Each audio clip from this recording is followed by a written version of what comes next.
Hi everyone, welcome to my YouTube channel. कैसे हैं आप सभी? आई होप आप सभी अच्छे होंगे। आज मेरे पास है MI का A3 मॉडल और इसके अंदर एज इट इज़ प्रॉब्लम है कि ये पावर टर्न ऑन नहीं हो रहा है, पावर ऑन नहीं हो रहा है। तो आज के इस वीडियो में पूरा कंप्लीट प्रोसीजर हम देखेंगे कि अगर कोई फ़ोन ऑन नहीं होता है तो कैसे डायग्नोसिस करना है, और ये फ़ोन अभी तक रिपेयर नहीं हुआ है। तो चलिए मैं आपको स्टेप बाय स्टेप पूरी रिपेयरिंग इसकी दिखाता हूँ। तो सबसे पहले ये देख सकते हैं कि फ़ोन बिल्कुल फ्रेश है, अभी तक ओपन नहीं हुआ है। तो एज़ इट इज़ आप सभी जानते हैं कि सबसे पहले हम इसको आई चार्जर पे लगा के देखते हैं। और जैसे ही मैं इस फ़ोन को देखो आई चार्जर पे लगा रहा हूँ, देखो तो लगाने के बाद यहाँ पे देखो कोई भी एम्पियर कंजप्शन नहीं हो रहा है, बिल्कुल एम्पियर कंजप्शन नहीं है, आप देख सकते हैं। ठीक है, आई चार्जर पे कोई भी एम्पियर कंजप्शन नहीं हो पा रहा है। ठीक है, अब मैं इसको डीसी पावर सप्लाई से चेक करके दिखाता हूँ आपको। तो एक बार मैं डीसी केबल कनेक्ट करता हूँ, उसके बाद देखते हैं कि एम्पियर कंजप्शन कितना है इसका।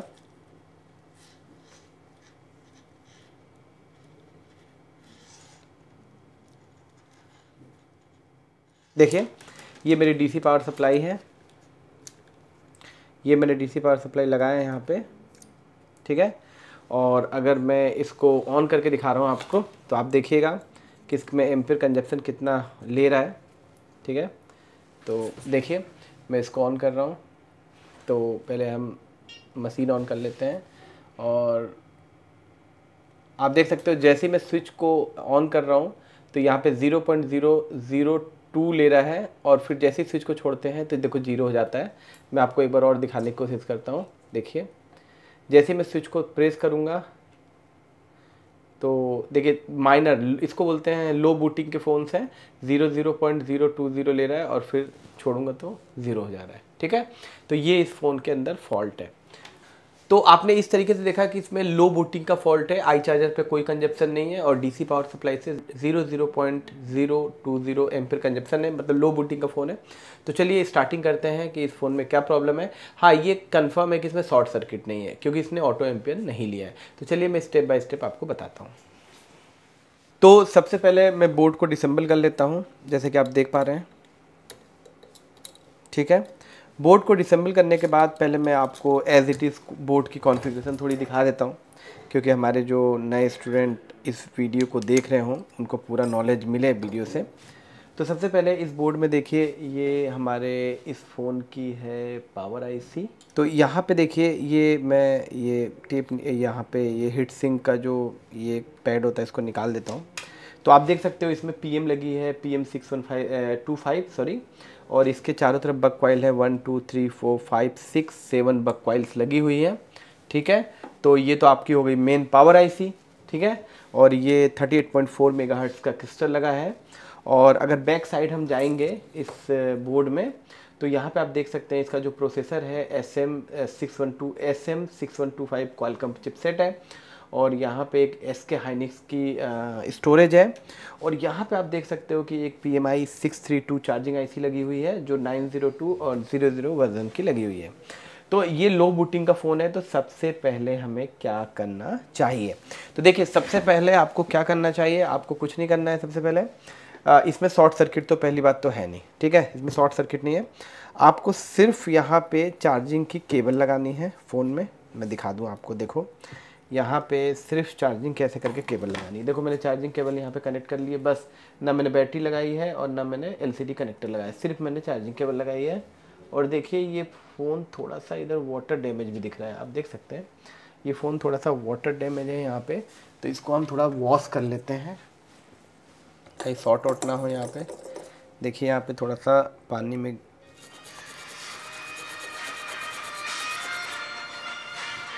तो इस तरीके से आपने देखा कि हमने थोड़ा सा ये क्लीन कर लिया है। ठीक है, तो एक बार मैं देख लूँ कहीं कोई कैपेसिटर यहाँ पे शॉर्ट आउट तो नहीं है, क्योंकि अगर शॉर्ट हो गया तो फिर तो यहाँ पे 1.8 भी आती है तो दिक्कत हो जाएगी। तो एक बार रीडिंग ले लेते हैं। तो ये वाली लाइन तो शॉर्ट नहीं दिख रही है, और ये वाला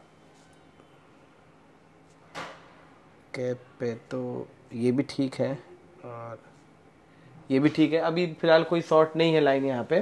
तो चलो हम आगे का प्रोसीजर फॉलो करते हैं। अब देखिए आपको क्या करना है, हमको सिर्फ यहाँ पे लगाना है चार्जर। ठीक है, बैटरी वैटरी आपको लगाने की बिल्कुल ज़रूरत नहीं है। सिर्फ देखिए मैंने लगाया चार्जर यहाँ पे, मैं आपको दिखाते चलूँगा कैसे कैसे आपको रिपेयर करना है। देखिए मैंने चार्जर लगाया है, और सबसे पहले चार्जर लगा के आपको पहले जाना है चार्जिंग आईसी के पास, ठीक है, बेसिक प्रोसीजर यहाँ पे।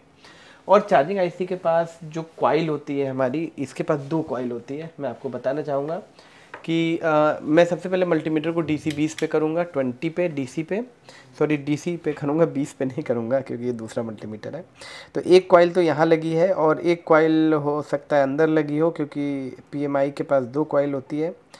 तो यहाँ पे अपन एक बार BPH ले लेते हैं कि BPH बन रहा है कि नहीं बन रहा है। तो देखिए पहला हमारा काम होता है BPH चेक करना। ये जो कॉइल है ना, ये वाली, इसको अगर अंदर यहाँ पे हम लगाते हैं तो भी पता चल जाएगा। देखो यहाँ पे, ये देखो यहाँ पे भी आ गई BPH, है ना। तो BPH तो बन गई, ठीक है। तो दूसरा हमारा टास्क होगा, BPH अगर बन गई तो यहाँ पे 4 पिन है, तो यहाँ पे एक ऑन ऑफ की पिन होगी और एक पिन होगी आपकी वॉल्यूम डाउन अप की। तो यहाँ पे 1.8 चेक कर लेते हैं ऑन ऑफ रिस्पॉन्स कर रहा है कि नहीं। तो यहाँ पे ऑन ऑफ तो रिस्पॉन्स कर रहा है, 1.8 आ गए। और एक और बूट की पे देखते हैं 1.8 है कि नहीं, ये भी, यहाँ भी 1.8 है। इससे ये पता चलता है कि BPH सप्लाई पावर के अंदर जा रही है और पावर आईसी रिस्पॉन्स कर रही है। अब तीसरा स्टेप क्या कहता है, तीसरा स्टेप कहता है कि थोड़ा सा हम यहाँ पे जाके पावर आईसी पे चलते हैं, ठीक है। ये पावर आईसी है, और पावर आईसी पे चल के देखो यहाँ पे 1 2 3 4 5 6 7 बक कॉइल्स हैं। एक बार बक कॉइल के एक बार वोल्टेज भी ले लेते हैं कि बक वोल्टेजेस बन रहे हैं कि नहीं बन रहे हैं। तो ये जो बक वोल्टेजेस आप देख रहे हो, इसमें मैं आपको बता दूं, ये है PM6125। तो इसके अंदर एक हाई LDO होगा, एक लो LDO होगा, एक आध रैम की वोल्टेजेस बन रही होंगी, और बाकी सब मॉडेम की 0.6 से 1.2 की APC की कॉइल्स होंगी। तो इसके लिए सर्किट की ज़रूरत नहीं है, हम ऐसे ही चेक कर लेते हैं। तो देखो पहली कॉइल की वोल्टेज नहीं बनी, बिल्कुल नहीं बनी, हो सकता है मॉडम हो। दूसरी कॉइल की वोल्टेज यहाँ भी नहीं बनी, तीसरी कॉइल की वोल्टेज यहाँ भी नहीं बनी, ठीक है, देखते जाना आप लोग। चौथी कॉइल की वोल्टेज नहीं बनी, पांचवी भी नहीं बनी, छठी भी नहीं बनी, सातवीं भी, अरे बक तो बनी नहीं रही। अगर बक नहीं बन रही इसीलिए फ़ोन आपका ऑन नहीं हो रहा है। लेकिन देख लेते हैं BPH आ रही है कि नहीं इस आईसी को। देखिए BPH तो पूरी प्रॉपर आ रही है, देखो। लेकिन जब बक चेक करने जाते हैं तो बक पूरी ड्रॉप है, देख सकते हैं आप, ठीक है। अब यहाँ पे अगर बक ड्रॉप है तो यहीं पे अपना फॉल्ट मिल गया, क्योंकि इस फ़ोन का बक ना बनने के कारण ही सेट ऑन नहीं हो रहा है। तो अगर आपके फ़ोन में अगर बक जनरेट नहीं होती है तो हमें क्या करना चाहिए। इसके लिए हमें सबसे पहले फ़ोन में से चार्जर निकालना चाहिए और कनेक्टर यहाँ से डिस्कनेक्ट करना चाहिए। देखिए ये कनेक्टर डिस्कनेक्ट किया, और सबसे पहले हमें ना ये पावर आईसी जो है ना, इसमें बक कॉइल की रीडिंग्स लेनी चाहिए, ठीक है। क्योंकि देखो पहला तो कॉन्सेप्ट यही होता है कि अगर कोई बक लाइन शॉर्ट हो जाए तब भी बक जनरेट नहीं होती, ठीक है। तो पहला तो यही चेक कर लो। तो मल्टीमीटर की रेड वाली प्रोब को ग्राउंड लगाना है और पूरी कॉइल्स पे रीडिंग लेनी है। किसी भी कॉइल की रीडिंग 0.000 नहीं आनी चाहिए, ठीक है। तो देखो यहाँ पे पहली बक की रीडिंग लो 362, ठीक है। दूसरी कॉइल की रीडिंग 180, ये भी ठीक है। तीसरी कॉइल की रीडिंग 146, ये भी ठीक है। चौथी कॉइल की रीडिंग ये आ गई 000। दोस्तों इसी कॉइल के शॉर्ट होने से ही आपका पूरा बक वोल्टेज ड्रॉप है। पांचवी कॉइल की रीडिंग देखते हैं, ये भी शॉर्ट है देखिए। और छठी कॉइल की रीडिंग ये शॉर्ट नहीं है, 0.013, ये शॉर्ट नहीं है। और ये यहाँ की रीडिंग ये भी शॉर्ट नहीं है। तो मैं आपको एक चीज़ बताना चाहूँगा कि ये 2 पिन जो शॉर्ट आपको दिख रही है ना, ये कॉइल आपस में देखो आगे से जुड़ी हुई दिख रही है। ये एक्चुअली में APC की लाइन ज़्यादातर होती है। आप देखोगे APC की लाइन, जितनी भी बक सर्किट में APC की लाइन होती है उसमें 2 या 2 से ज़्यादा कॉइल आपस में ज्वाइंट होती है, क्योंकि इस लाइन में हाई एम्पीयर का करंट चाहिए। ये APC की जो लाइन होती है ये बेसिकली CPU के लिए 0.6 से 1.2 वोल्टेजेस बनाती है, इसमें हाई एम्पीयर का करंट भी होता है। तो इसी लाइन के शॉर्ट होने से हमारा जो सेट है डेड हो गया है, ये CPU को वोल्टेज जाती है। तो जब तक ये वोल्टेज नहीं बनेगी तब तक हमारा सेट ऑन नहीं होने वाला, ठीक है। तो इसका प्रोसीजर क्या कहता है, प्रोसीजर क्या कहता है मैं आपको दिखाता हूँ। इसके लिए एक बार सर्किट खोल लेते हैं। देखिए MI का A3 है, स्कीमेटिक में इसका ओपन कर लेता हूँ।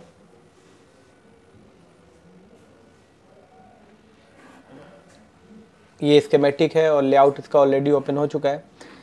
तो ये लेआउट स्कीमेटिक है, और एक बार मैं इसका बिटमैप भी ओपन कर लेता हूँ ताकि मैं आपको दिखा पाऊँ कि इस लाइन में किन किन कंपोनेंट्स को हमें चेक करना होगा सॉर्टिंग के लिए।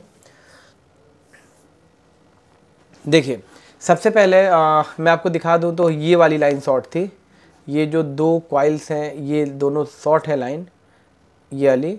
तो यहाँ पे ये आगे अगर मैं क्लिक करूँगा तो ये आगे जाके दोनों कॉइल एक साथ ज्वाइंट है, मतलब यहाँ पे हाई एम्पियर का करंट प्रोड्यूस हो रहा है। तो जहाँ भी हाई एम्पियर करंट होता है, एपीसी की लाइन होती है, वहाँ पे 2 कॉइल आपस में मर्ज होती है, और यहाँ पे कुछ कैपेसिटर्स हैं, इनके थ्रू होते हुए सप्लाई ये सीपीयू को जा रही है। तो अगर इस लाइन पे शॉर्टिंग है तो या तो पीएम शॉर्ट होगी, या फिर ये कंपोनेंट शॉर्ट होंगे, या फिर सीपीयू शॉर्ट होगा, या हो सकता है फ़ोन के ड्रॉप डाउन होने से सीपीयू के अंदर की बॉल्स अटैच हो गई हो ग्राउंड से, क्योंकि काफ़ी सारी बॉल हैं, अगर एक भी बॉल ग्राउंड से अगर अटैच हो गई तो शॉर्ट सर्किट हो जाता है।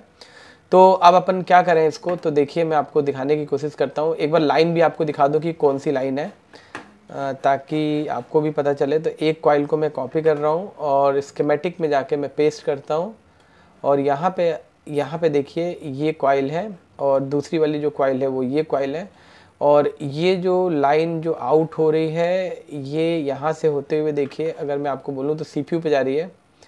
मैं आपको दिखाने की कोशिश करूँगा। तो ये सीपीयू है, लेकिन देखो इसका नाम है S1A और S2A, ठीक है। तो यहाँ पे आप देख सकते हैं VREG S2A, ठीक है। इसके बारे में कुछ डिटेल्स यहाँ पे दी हुई है, और S3A की भी कुछ डिटेल्स दी हुई हैं। तो हम इस लाइन को एक बार ना कॉपी करते हैं और देखते हैं कहाँ जा रही है। तो आप देख सकते हैं कि ये लाइन यहाँ से होते हुए और ये सीपीयू के अंदर जा रही है। तो देखिए एपीसी की लाइन थी, मैंने आपको बताया भी था, क्योंकि एपीसी की लाइन में ज़्यादातर 1-2 बक कॉइल आपस में अटैच होती हैं। तो ये आपका प्रोसेसर है, ठीक है। तो अब इसके लिए क्या करना चाहिए हमें, मैं आपको दिखाता हूँ।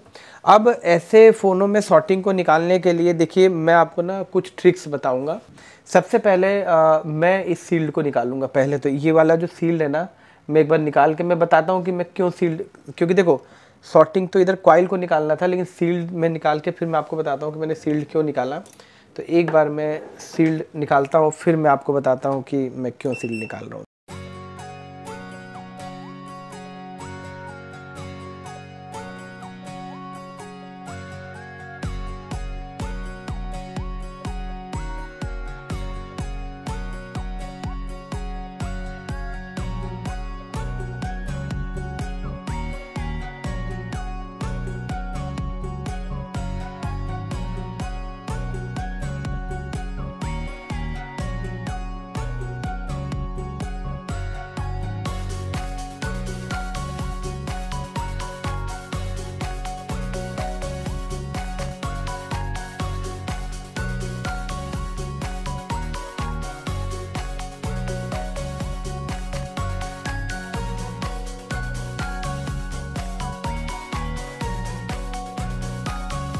मैंने ये सील्ड इसीलिए यहाँ से निकाली है, क्योंकि आप अगर ध्यान से देखो तो यहाँ पे बहुत सारे ऐसे कैपेसिटर्स हैं जहाँ से होके ये लाइन जाती है सीपीयू को।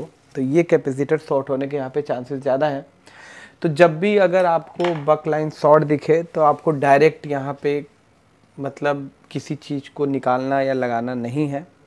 आपको सबसे पहले ये करना है कि आप इसको थर्मल कैमरे पे भी लगा सकते हो। अगर आप थर्मल कैमरे पे लगाते हो ना, तो कई बार बक लाइन के जो कैपेसिटर शॉर्ट होते हैं वो हिट करके हमें पता चल जाता है कि कौन सा लाइन शॉर्ट है। लेकिन फिर भी एक बार हम कंफर्म कर लेते हैं कि शॉर्टिंग आईसी के साइड है या फिर शॉर्टिंग सीपीयू के साइड है, ठीक है। एक बार हम कंफर्म कर लेते हैं। इसके लिए सिंपल सा आपको क्या करना है, इसके लिए सिंपल सा हम कॉइल को उठाते हैं। जैसे कि आप सभी जानते हैं, हम ये दोनों कॉइल को उठा लेते हैं एक बार, जो लाइन शॉर्ट है।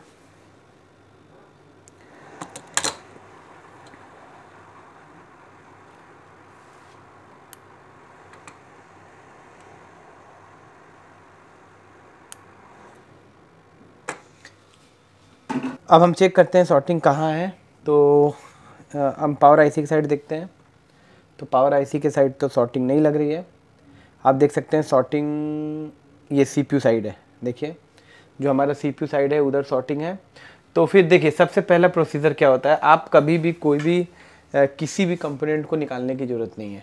ठीक है, तो इस तरीके से आपने देखा कि सॉर्टिंग सीपीयू के साइड में है। ठीक है, तो आपको ना अभी डायरेक्ट सीपीयू निकालने की ज़रूरत नहीं है, ना किसी कैपेसिटर्स को निकालने की ज़रूरत है। ठीक है, हमने जो कॉइल निकाली है ना, पहले आप एज इट इज़ उस कॉइल को लगा दो यहाँ पे। ठीक है, जो भी कॉइल आपने निकाला है ना, इससे ये कंफर्म हो गया कि सॉर्टिंग सीपीयू के साइड में है। तो कई बार आप लोग सीपीयू को डायरेक्ट निकाल देते हो। ठीक है, तो आपको सीपीयू को डायरेक्ट निकालने की ज़रूरत नहीं है। ठीक है, ठीक है, पहले हम इस कॉइल को पहले वहीं पे इंस्टॉल कर देते हैं। ठीक है, जहाँ से हमने निकाला था। देखिए,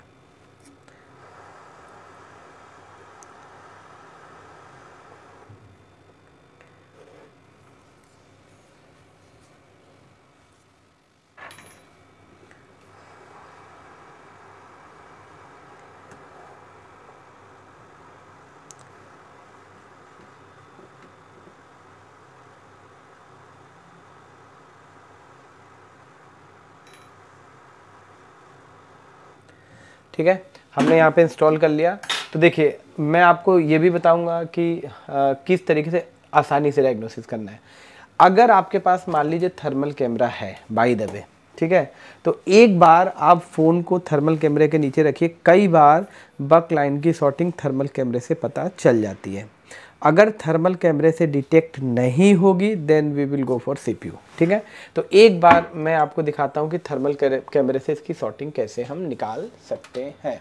तो सबसे पहले देखिए, अगर आपके पास थर्मल कैमरा है तो थर्मल कैमरे को ओपन कीजिए। ठीक है, यहाँ पे थर्मल कैमरा ओपन है और मैं थर्मल कैमरा को एक बार ऑन कर लेता हूँ। ठीक है, और देखिए ये थर्मल कैमरा ऑन है। और थर्मल कैमरा ऑन करके आपको कुछ नहीं करना है, आपको सिर्फ बोर्ड को पैनल में फिट करना है। ठीक है, बोर्ड को पैनल में फिट करना है। और अगर बैटरी फुल चार्ज है तो बहुत अच्छी बात है, और थर्मल के नीचे ऐसे रखना है। अगर आप चाहो तो बैटरी को लगा सकते हो, बैटरी को लगा दो तो ज़्यादा अच्छा है। और बस आपको एक बार चार्जिंग कनेक्ट करना है। ठीक है, कई बार जो बक लाइन की सॉर्टिंग है थर्मल में पता चल जाती है। तो एक बार देखिए, मैं आपको आपके सामने दिखाता हूँ। ठीक है, तो यहाँ पे बैटरी में लगा लेता हूँ एक बार। ठीक है, और एक बार देखिए मैं इस तरीके से चार्जर लगाता हूँ। मैं इट में भी हो सकता है, मैं ये नहीं बोलूँगा 100% पता चल जाएगा। देखिए, मैंने जैसे ही चार्जर लगाया है तो कभी कभी क्या होता है कि जो इस एरिया के जो कुछ कंपोनेंट्स होते हैं वो हीट होने लगते हैं अगर कुछ शॉर्ट है तो यहाँ पे आप देख सकते हैं कि अभी तक तो कुछ हीटअप हुआ नहीं, कोई भी कैपेसिटर या पावर ऐसा कुछ हीट नहीं हो रहा है।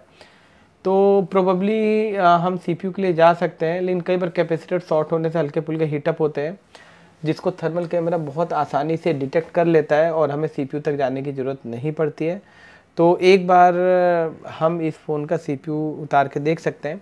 बाकी मैं आपको ऐसे भी सीपीयू दिखा देता हूँ। कई बार सीपीयू भी हीटअप होता है, जब भी बक लाइन शॉर्ट होती है तो थर्मल से आप चेक करोगे। मैं बैक साइड दिखाता हूँ, ये देखिए सीपीयू वाला एरिया है। तो कई बार अगर सीपीयू शॉर्ट होता है तो सीपीयू भी हीटअप होता है, लेकिन अभी देखने से तो ऐसी लगता है कि सीपीयू अभी मतलब कोई ऐसा दिक्कत नहीं है, सीपीयू हीटअप उतना नहीं हो रहा है। तो चलिए एक बार सीपीयू उठा के देखते हैं। ज़्यादातर प्रोबेबली इसका सीपीयू में ही दिक्कत लग रहा है शॉर्टिंग का। ठीक है,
तो इस तरीके से आपने देखा कि हमने CPU इंस्टॉल कर लिया है। अब CPU इंस्टॉल करने के बाद अब बग की रीडिंग चेक करेंगे। अगर अभी भी सॉर्टिंग है तो पक्का CPU शॉर्ट है, ठीक है। और अगर सॉर्टिंग हट जाती है तो इसका मतलब है कि कई बार क्या होता है, फ़ोन के ड्रॉप डाउन होने से CPU के अंदर की बॉल्स अटैच हो जाती है और यही रीज़न है कि इस टाइप की प्रॉब्लम आती है, मतलब शॉर्ट सर्किट हो जाता है। और CPU रिवॉल्व करने के बाद बॉल्स अगेन अटैचमेंट हट जाता है, सॉर्टिंग हट जाती है और आपका फ़ोन ठीक हो जाता है। तो चलिए अब मैं आपको एक बार रीडिंग लेके बताता हूँ। तो देखिए मल्टीमीटर की रेड वाली प्रोब को मैं फिर से ग्राउंड लगा रहा हूँ, देख सकते हैं आप ऐसा, ठीक है। ये मैं ग्राउंड यहाँ पे रख लेता हूँ और ब्लैक वाली प्रोब से चेक करते हैं, देखते हैं सॉर्टिंग हटी कि नहीं। तो आप देख सकते हैं कि सॉर्टिंग हट चुकी है। यहाँ पे 0.074 की रीडिंग है और यहाँ पे भी देखिए, यहाँ पे देखिए सॉर्टिंग हट चुकी है। पहले 0.00 आ रहा था, अब 0.074 आ रहा है। तो इस तरीके से आपने देखा कि जो पहले बग की सॉर्टिंग थी, तो मैंने एकदम प्रोसीजर वाइज फॉलो किया है। मैंने पहले थर्मल पे भी लगा के दिखाया आपको कि कई बार थर्मल पर लगाने पर कोई कैप शॉर्ट होता है तो हीटअप हो जाता है और पता चल जाता है। फाइनली मुझे लगा कि CPU उठाना चाहिए, तभी मैंने CPU उठाया। ऐसा नहीं कि तुक्के पे मैंने CPU उठा दिया या कैपेसिटर्स निकाल दिया या पावर IC निकाल दिया, ऐसा मैंने नहीं किया। तो चलिए फ़ोन को एक बार ऑन करके देखते हैं कि फ़ोन की क्या सिचुएशन है। तो यहाँ पे मैं पहले बोर्ड को पैनल में फिट करता हूँ और देखते हैं इसकी बैटरी चार्ज है कि नहीं।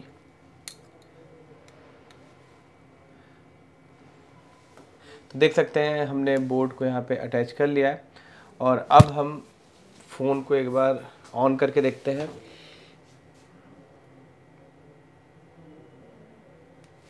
तो ये देख सकते हैं कि हमारा जो ये MI का A3 मॉडल था परफेक्टली ऑन हो चुका है। तो एक बार बस हमें देखना होगा कि ये बूट करता है कि नहीं, ठीक है। क्योंकि कई बार CPU रिवॉल्व करने के बाद फ़ोन्स में प्रॉब्लम आती है कि फ़ोन बूटअप नहीं होते हैं, स्टक लोगो पे स्टक करते हैं या लोगो पे रिबूट हो जाते हैं। इस टाइप की भी प्रॉब्लम देखने में आती है। इसीलिए एक बार हम देख लेते हैं कि फ़ोन कंप्लीट ऑन होता है कि नहीं।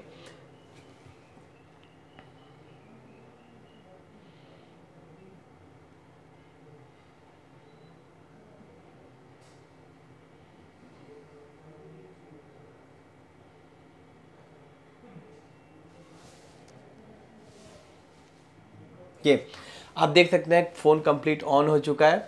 तो आपने दोस्तों इस टाइप से देखा कि ये जो फॉल्ट था इसको मैंने स्टेप बाय स्टेप पूरा डायग्नोसिस किया है। और मैं आपको एक चीज़ और कंफर्म बता देना चाहता हूँ कि अगर इस सिचुएशन में CPU शॉर्ट होता, ठीक है, तो फिर हमें बोर्ड स्वैप करना पड़ता।